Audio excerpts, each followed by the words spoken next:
I'm Andy Littlewood. I'm the Chief Planning and Data Officer at Brainlabs in North America. A typical day for me, I don't want to say busy, right? Because everyone will say busy, but it's usually a juggle of client meetings, internal meetings, kind of planning around that. But then outside of that, making sure that I'm moving the ball forward on all of the projects that I'm involved in, creating new strategies, new planning documents, and of course, doing a lot of data analysis. So that's a typical day.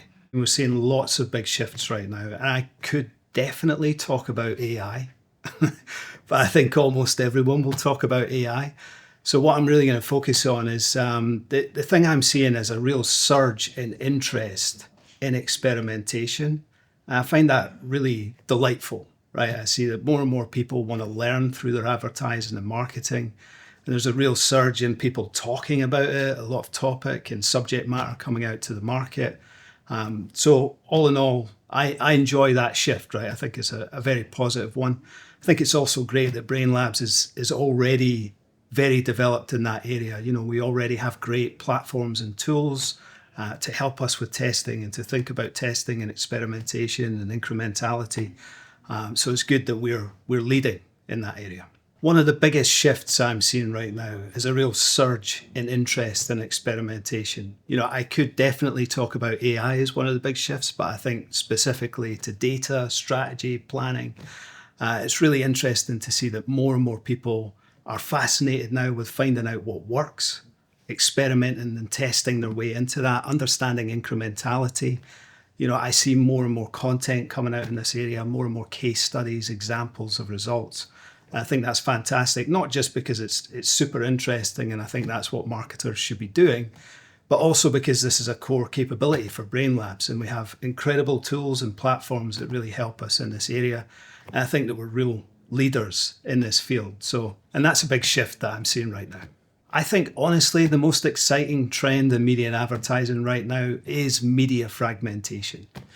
The landscape is exploding, right? We're seeing more and more media options. We're seeing huge shifts in media behavior. People are really changing the way that they engage with media and advertising and content. You know, the last few years, we've been talking a lot about the opolies.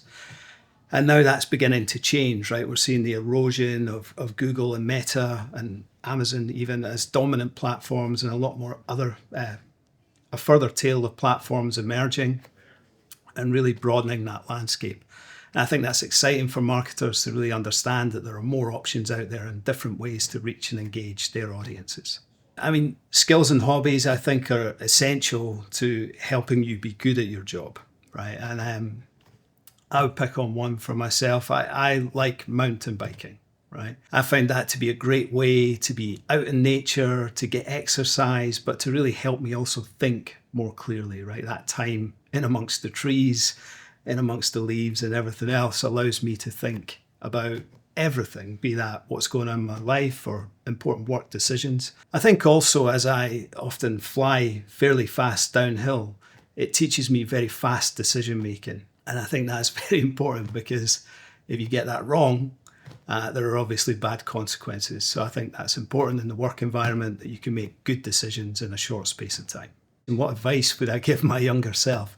Look, I would always advise having a good work ethic, right? And that's probably my upbringing coming through there. So that's important. But I do think, you know, it's important to focus on your strengths, but also pick things that you're not so good at and really challenge yourself to develop. And I think it's great to be uncomfortable, right? I think that's where a lot of growth comes from. And it's just learning that's okay and that's good.